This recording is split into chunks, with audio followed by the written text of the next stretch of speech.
armchair. I dream my dreams away underneath the armchair. On cobblestones I lay. Oh, for Pete's sake, look, I wouldn't dream of telling you how to do your bloody job, but the man is sick, he's been sleeping rough for 6 years, he's been drinking crude spirits. He stays dry for 5 months, you kick him out because he pees the bed, and he goes straight back on the bottle and tries to sling himself in front of a bus.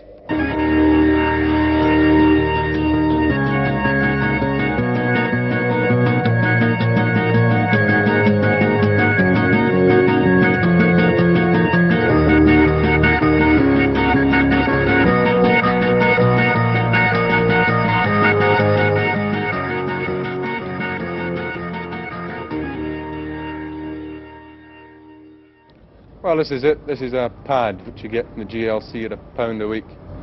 Up in the top up there is my sort of sleeping quarters, office, come general privacy room. Next floor down's the main bedrooms, where we sort of pile people into at night and during the day. On the ground floor we've got our lounge, come kitchen at the back, bathroom through the outside loo. This is the base of what we call the St Mungo community.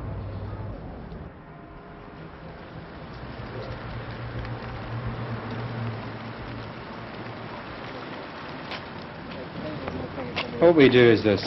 Every night of the year from about midnight to 4 or 5 in the morning, we take out soup, bread, clothing and companionship to the Dossers, the men and women who are sleeping rough, who are often lonely and desperate, who sleep on park benches, on pavements, or hugging the hot air grills behind the big London hotels. And when we have room in a Battersea house, we'll ask 2 or 3 would they like to come back for the night and maybe stay. The problem is, who do we ask? You stand, you look down this vast sea of faces and you think, Christ, what are we supposed to do with this? We can't take 5% back. If we're lucky, we can take back 1, 2 or 3 a night. But how do we decide who we've got to take back? The house will take 12 for a push.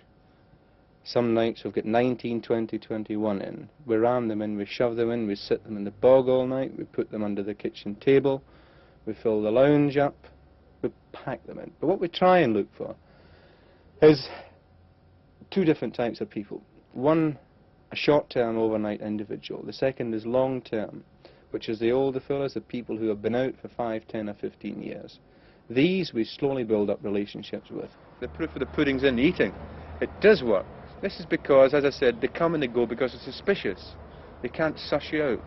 They're looking for the motive. They've been so badly damaged in the past anyway, buggered about, that they come in, they go away, they come, they go away, because they're waving a big flag and saying, show us you care. So we show we care. And this is how we start and build up confidence over a long, long, long period of time. This is what patience, it would tax a saint when it comes to patience. And the East End, the Dossers mainly sleep in derelict houses that are off the beaten track, bombed houses. They also sleep quite a lot in derelict railway stations under railway arches. There we've really got to go and hunt for them. In this immediate park, there can be up to 600 people living in conditions such as this, just huddled in a shop doorway, sleeping under a lorry. In Greater London itself, there's many, many thousands. It's practically impossible to put a figure on them. Must be a lot of rats around here. The rats as big as cats, as the saying goes. But the interesting thing is that the lads swear blind to make rather good delicacies. They catch them, skin them and boil them up, and you say you don't know the difference between rats and little bunny rabbits. I must say, I've never tried it myself. I'll take one. Just watch your feet on the way up here. Dodge your plans.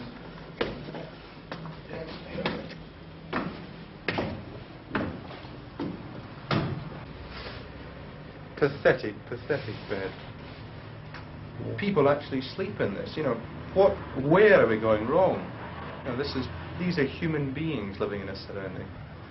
This is known as the hideout of the Catman. Many people think he's utterly and completely mad. He collects all these trinkets which you know, just what is there? And there's a little horse or something at the end of this, and he's got a grotty sock with a sponge and a piece of fur on here. His socks hanging up to the air all around the room, different socks mark you, but you can never get a decent pair. Again, a little poodle in these bits and pieces of sponge and paper tied up. And here's one of the most interesting ones, but yet it frightens me. Is a female doll, a little doll on a piece of string with another one tied. Yeah. If I didn't know he was, you know, he was white, I'd think he was somebody straight out of voodoo land. He's got fur in the end of this, bit of pieces again, and more knots tied on. This is where he keeps his cat at night. He keeps it in a box for the simple reason it's his only possession, it's the only thing he has in life apart from what we see around here. He locks it up in here, straight inside. Seems happy enough and warm enough in there.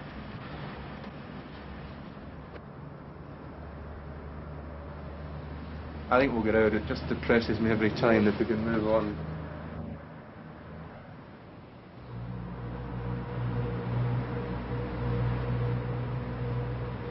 You've not got a bad gaff in here anyway. It's nice and a bit warm and you get a bit Well, it's not too bad, and I'm not badly in with the watchman, you see.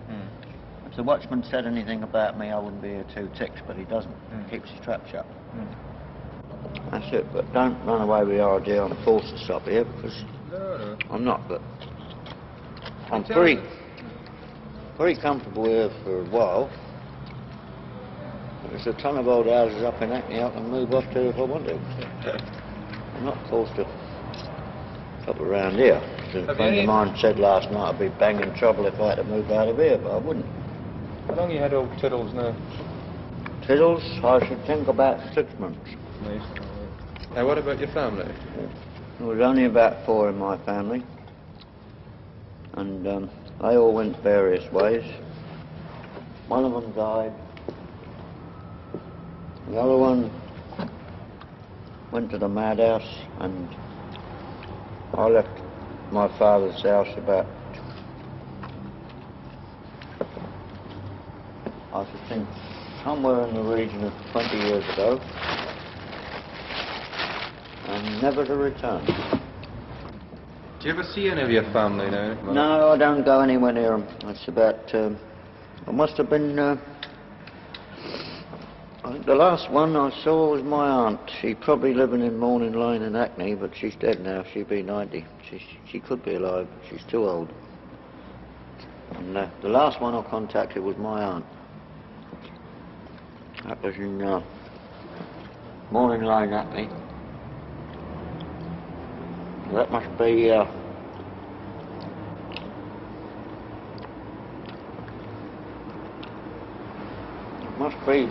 bloody 20 years ago, I think.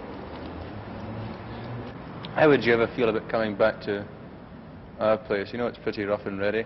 What place is that? Over in Battersea. Oh, well, I'd think about it for a little while. I think I would. I might consider it, but the Tibbles will have to go to the catch out. That's all. Oh. Whatever that is. Tibbles could come with you if you would come, you see. I'll think about it seriously. Johnny, are you in? If you're all right, just say so. Yarrow, are you sure? Okay. Anything you want of that? Hey? Okay, I'll see you tomorrow night with some more soup then. Okay, ta-ra. Is it all right? Yeah, it is. Just as well we didn't proceed to bash the door in.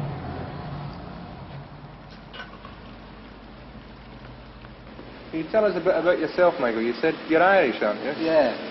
From Waterford. Waterford. That's a nice place. It's called cattle driving.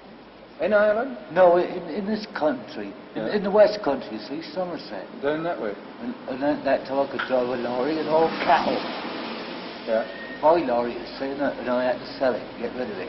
Have you ever tried to get into any of the government places here? Oh, no, no time for them people. Can I ask you what happened to your leg, if you don't mind? Oh, the crash with the lorry, you see. That put paid to your job, did it? Oh, yes, that put paid to the job, yes. And how do you go on? Don't you find it too cold here at night? Oh, well, in the winter it gets cold, doesn't it? How old are you, Michael? I'm just getting on for 49. 49. Do you get any money at all, Michael? Where from? That's what I mean, you don't get any money Oh, from the no, government? no, I don't go no labour exchanges, no. Yeah. Nothing like that at all? No, no labour exchanges. If you had a wish, what would you like to do? I don't know. What I want to do, Dennis, is get back and see Michael, maybe when we're finished, to see if we can get him back into the house. Yeah. Because I'm not too happy with his physical condition. He looks very shaky and a bit, you know, he's got 6 layers of clothing on there in a bad way. Anyway, another Michael. Michael 2 is better known as Tin Legs. I think by the name of Tin Legs you'll understand why. He's got one leg completely off from the thigh, the other one off from below the knee. He, unlike the other one, sort of had this, shall we say, in a different way. He was lying in a derelict like this, lit a fire to keep warm. Too much to drink, rolled in the fire. He lay there for 4 days. Gangrene, burnt, the lot. Nobody found him till eventually, you know. The other Michael, the one that we've been talking to, that shivering, was it DTs or cold? It's basically just the cold with him. He seems right through. He's got about 7 or 8 layers of clothing on.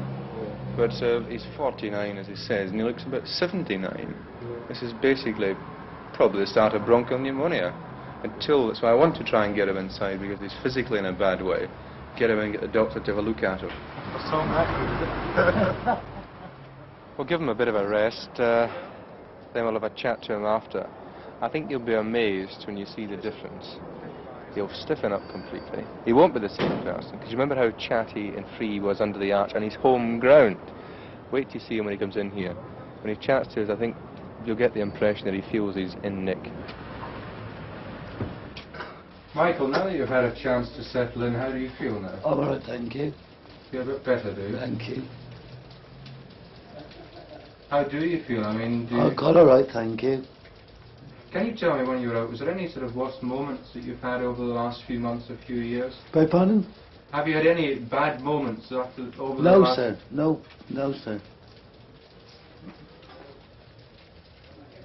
But you looked terribly cold out there the other day. Yes, sir.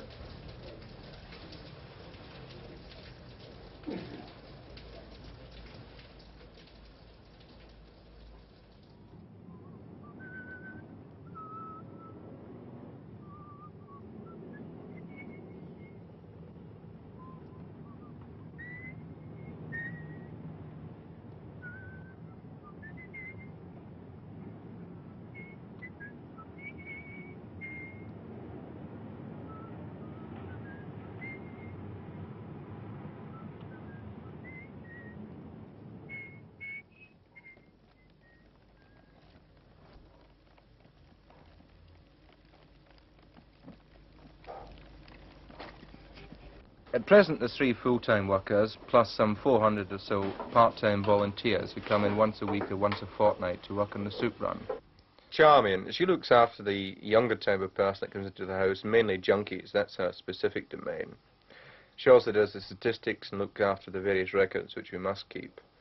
And she's, in general, the mother about the house. Peter, he is a young Franciscan theological student who's doing a 6-year course. He's completed 3 years, and he's now got a year's leave of absence to come and work in the community here. Jim Murray, he's a Dublin lad. He's a civil servant over there. In fact, runs a department with 130 men or so in the telephones. He's been granted a 6-month leave of absence to do this sort of work.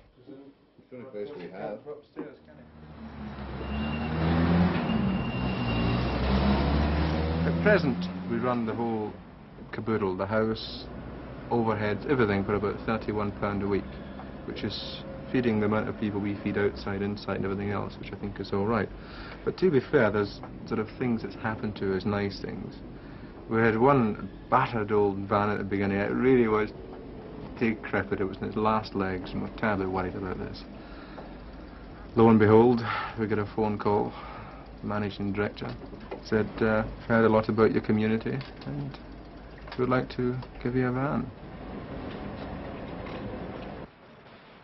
We get about 300 pounds of meat bones a week, which we use for the soup. Bad is that? What we do is we scrape any little bits of meat off. Out of it, this £300, you get about £2 of stew if you're lucky. And the bones go into the soup, in which you boil up and get the basic stock from.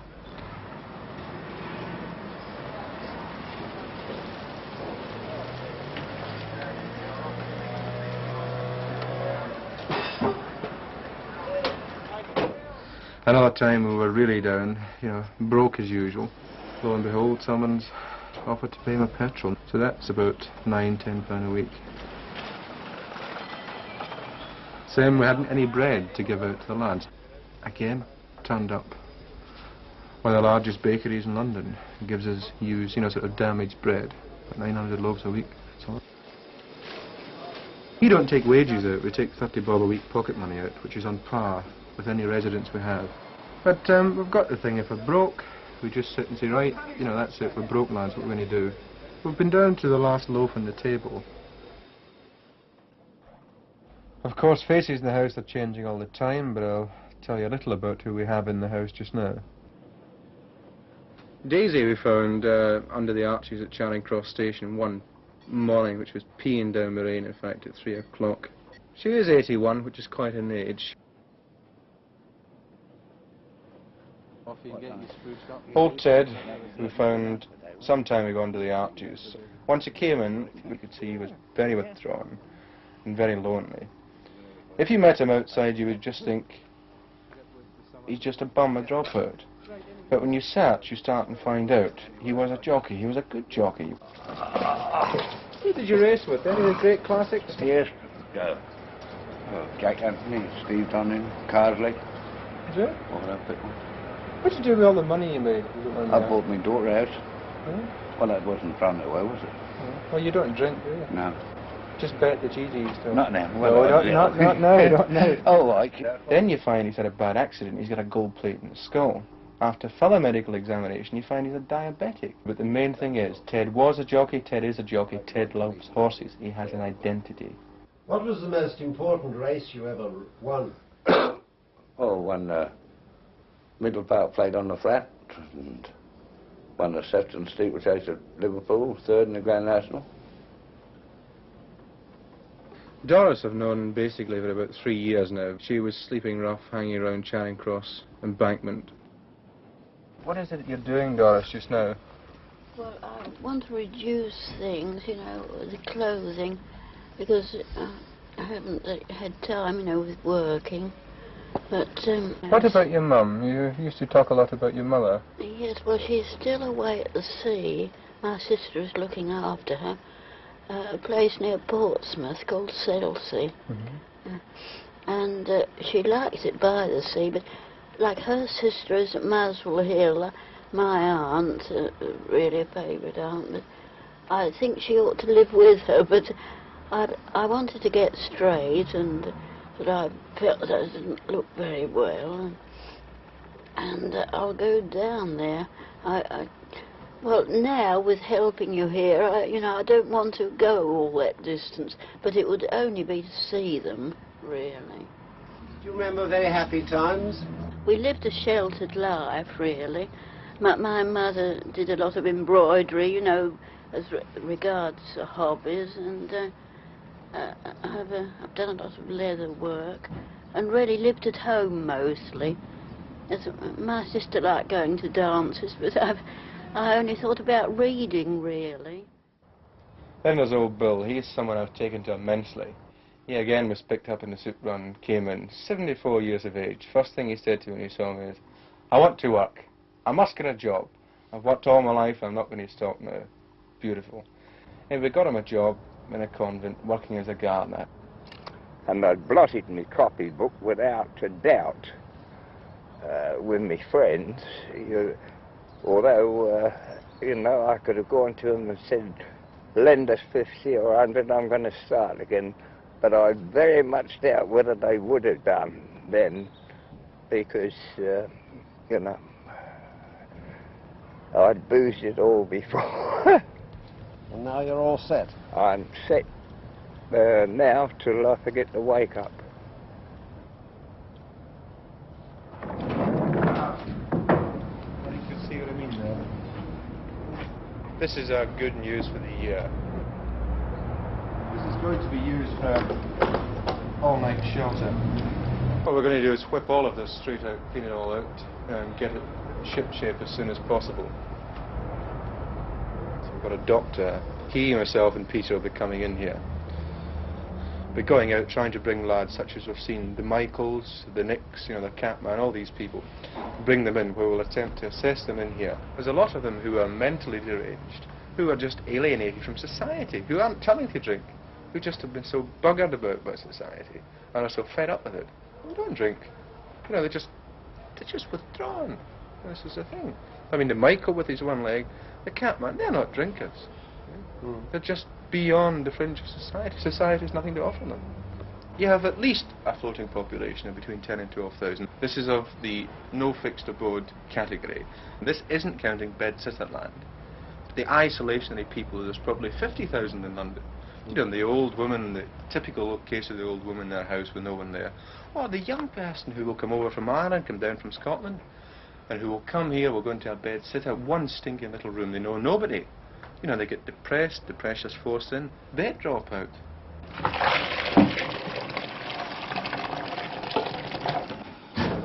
Right, for the benefit of those who haven't been before, the object of the soup run, it's a mode of communication. Do, please, go out of your way to seek people who are standing on the periphery of the crowd. That's when you've stopped to give out soup. Always look for people on the outside, because to be exiled from a group of exiles, it's pretty far gone.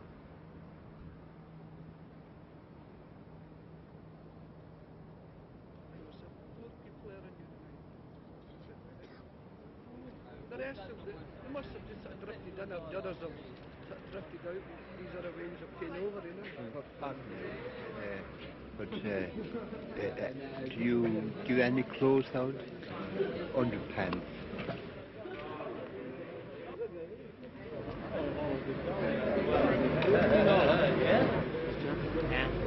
Oh, Brixton, very good soup indeed, yeah. Better than ours? Well, it's got more meat in it. You see, this is a more vegetable soup. The theirs is a meat soup. We can't afford the meat. No, that is not a criticism. It's No, a just, statement of fact. yeah. But it was, I thought, very good soup in Brixton.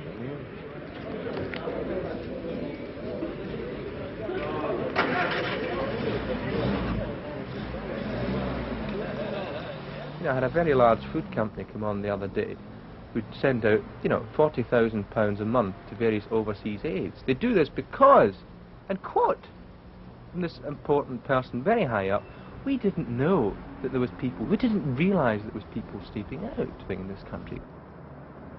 Again, another quote from a senior civil servant in the government reception centre when we went to see him. Said, oh, I don't believe that there's people sleeping rough in London. You know, I don't see this. The bastard doesn't realise there's 10,000 or 12,000 people each bloody night are out there.